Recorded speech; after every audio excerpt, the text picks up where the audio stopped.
Ano nga bang ibig sabihin ng Lord and Savior? Pag-usapan po natin yan sa devotion natin na ito.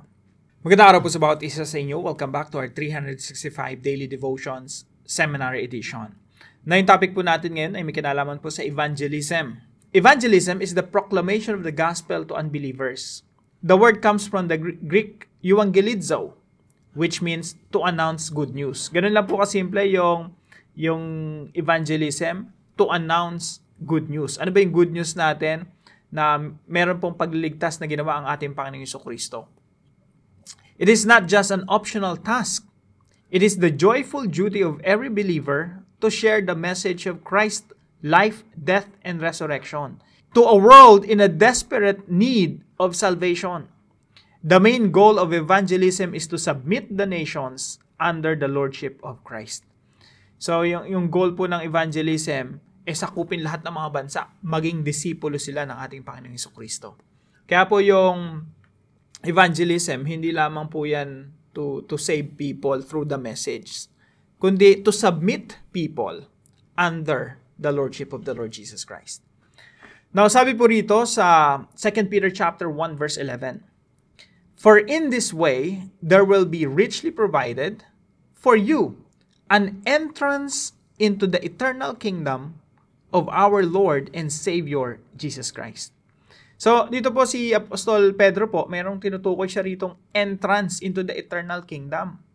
Gusto ko po tong verse na ito kasi dito binanggit yung Lord and Savior. Kasi madalas po nakakalimutan natin si Jesus Christ, Lord and Savior siya eh. When it comes to gospel sharing, lagi talagang hindi mo pwedeng iiwan yung pagkapanginoon ni Kristo. Hindi puro Savior lang. Jesus Christ came to save you. Kailangan din may emphasize yung Panginoon si Jesus. Hindi ka lang niya ililigtas. Paghaharian ka pa niya.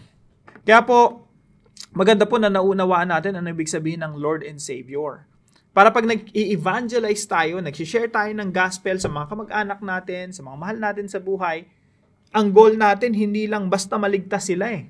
Ang gusto natin, pagharian sila ng Panginoong Jesucristo at yung mga decision na gagawin nila, kailangan isasubmit muna nila sa Panginoong Jesucristo. Ang gusto natin, makita yung mga miyembro ng pamilya natin, mga kaibigan natin na nagpupuri, sumasamba, sumusunod sa ating Panginoong Jesucristo. That's what we want. So, laging po yan, twofold. Pag nag-share tayo ng gospel, pinoproklama natin yung pagliligtas na ginawa ng Panginoong Jesucristo 2,000 years ago. At the same time, pinoproclaim din natin na Jesus is Lord and He will conquer your life. He will invade your life. He will transform your life. Now, ito po yung mga teachings natin. Number 1 po, yung biblical evangelism, it is incarnational, not merely intellectual.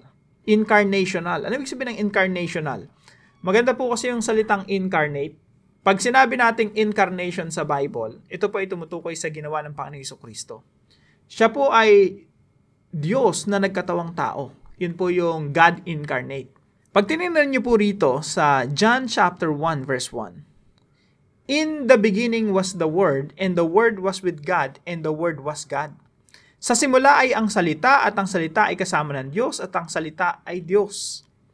So, dito makikita natin na si Jesus Christ, siya yung salita ng Diyos. Pero hindi siya nanatiling salita. Siya ay nagkatawang tao, nag-incarnate. Sabi po rito sa John 1:14, "At naging tao ang salita at tumahang kasama namin. The Word became flesh and dwelt among us." Yan po yung model ng evangelism, incarnational. Hindi lamang siya basta salita, hindi lang siya basta mensahe. May kasama siyang messenger.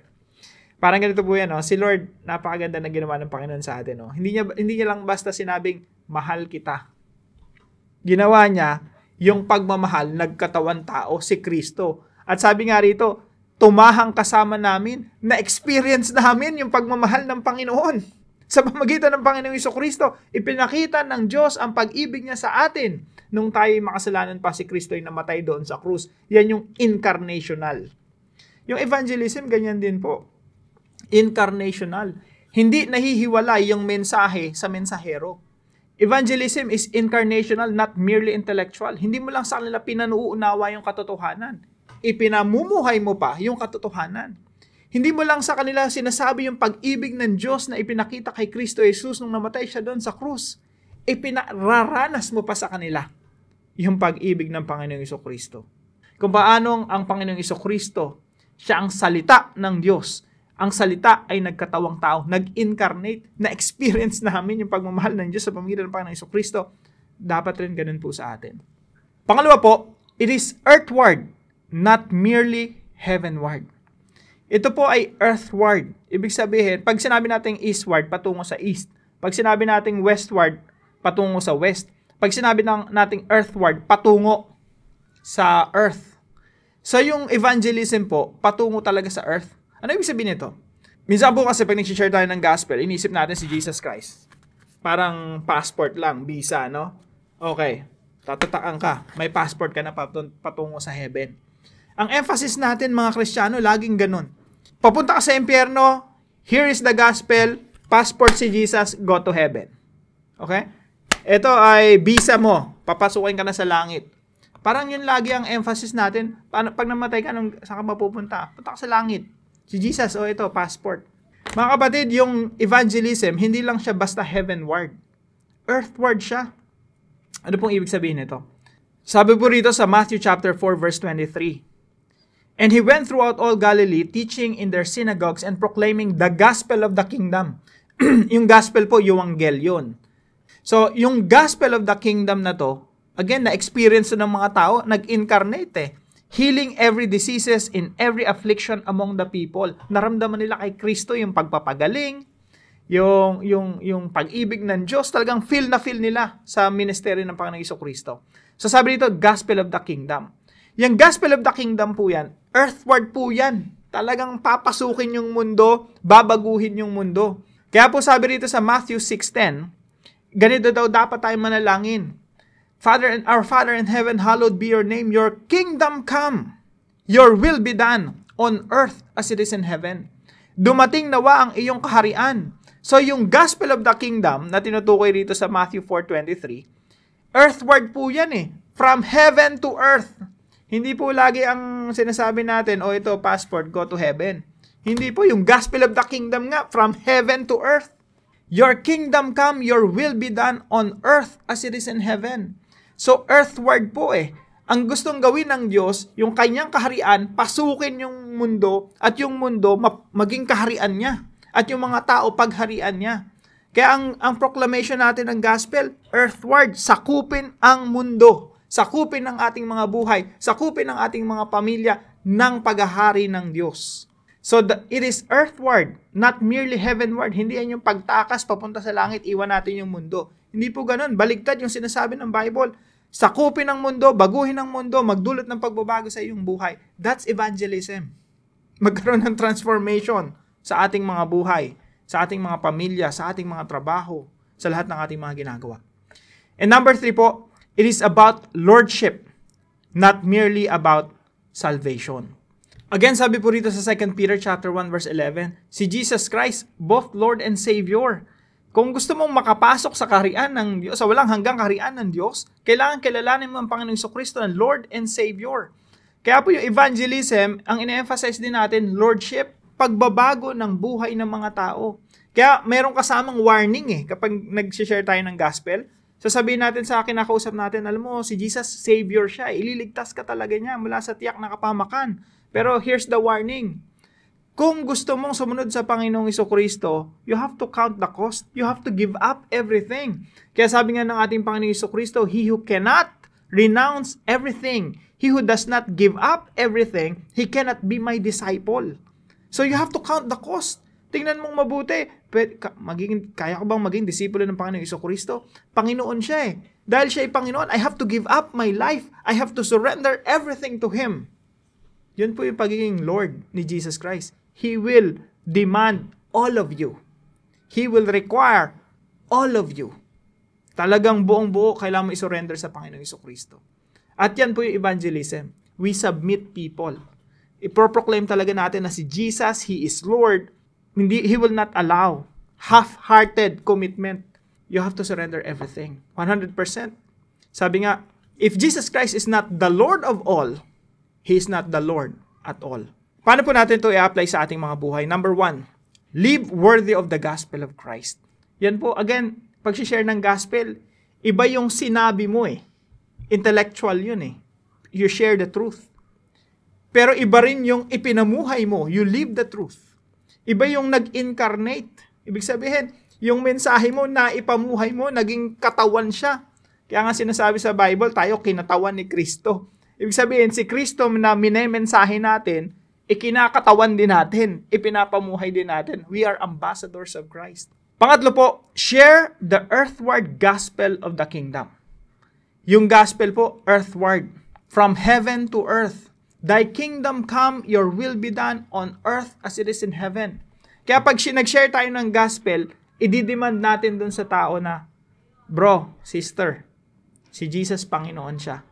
At gusto niya, hindi ka lang dalhin sa langit, kundi ipamuhay mo yung ebanghelyo dito sa lupa, magdulot ng pagbabago dito sa mundo. And by the way, sabi po sa Philippians chapter 3 verse 20, but our citizenship is in heaven, and from it we await a Savior and the Lord Jesus Christ. So sinasabi ng iba, hindi talagang tayo, citizens of heaven, doon tayo sa heaven. Pero wait, tingnan po nating mabuti itong talata na to. Sabi rito, but our citizenship is in heaven. Para pong ganito yan, ako Filipino citizen, pag pumunta ako sa Japan, ang nire-represent ko, Pilipino pa rin. Ang minumukha ko sa kanila, Pilipino ako. My citizenship is in the Philippines kahit nasa Japan ako. Ano po ibig sabihin nito? Our citizenship is in heaven, pero nandito tayo sa earth. Kaya tayo tinatawag na ambassadors of Christ. Nire-represent natin si Jesus Christ dito sa lupa. At mula roon, mula sa langit, hinihintay natin na may pananabik ang pagbabalik ng tagapagligtas, ang Panginoong Jesucristo. Si Jesus Christ, mga kapatid, babalik. Kaya pag namatay tayo, mapupunta tayo sa langit. That's true. Pero yung espiritu natin doon, babalik kasama ng Panginoong Jesucristo. Kasi si Jesus Christ babalik dito sa lupa eh. Anong gagawin niya? Bubuhayin niya yung mga patay. Kaya yung mga espiritu natin, babalik dito at marireunite doon sa ating mga katawan at tayo magkakaroon ng resurrection. Mabubuhay tayo mag-uli. And we will stay here on earth. And earth will become heaven. Kasi bakit maging heaven ng earth? Sasakupin ng langit eh. Sasakupin ng kaharian ng Diyos. Lahat magpapasailalim sa pagkapanginoon ni Kristo. Again, sabi dito, ngunit para sa atin ang langit ang tunay nating bayan. At mula roon, hinihintay natin ng may pananabik ang pagbabalik ng tagapagligtas, ang Panginoong Jesucristo. Jesus Christ will come back to reign on earth and to reign over all of creation for eternity. Pangatlo po, evangelize all areas of life under the lordship of Christ. When we evangelize all areas of life. Hindi tayo nakatutok sa kaluluwa ng tao. Ang importante yung kaluluwa ng tao mapunta dun sa langit. Minsan laging ganun ang emphasis. Wala akong mali dun ha. Pero minsan parang kulang yun eh. Parang passport lang si Jesus. Now, when we share the gospel, si Jesus hindi concerned sa isang aspeto lang ng buhay ng isang tao, yung kaluluwa lang. Kaya minsan tawag natin dito soul winning eh. Si Jesus concerned siya sa kabuuan ng tao.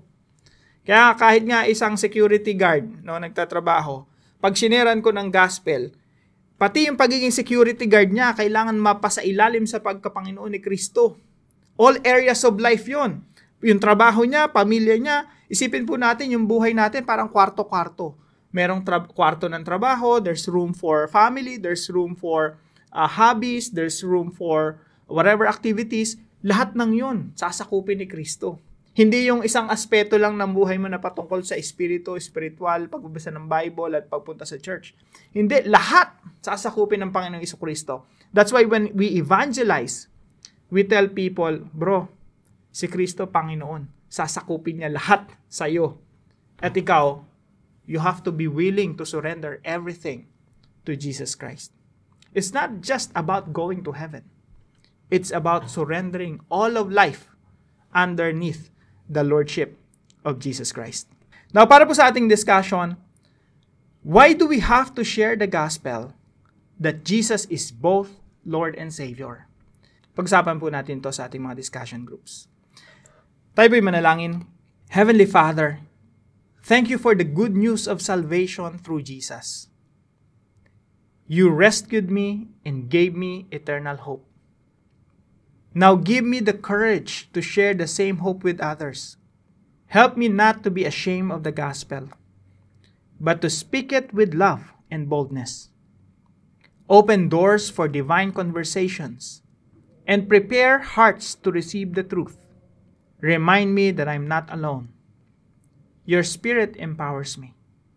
Use my voice to proclaim the conquering gospel and bring the lost into your family. May my life and words always point to Jesus. In the precious name of Jesus Christ, I pray. Amen and amen.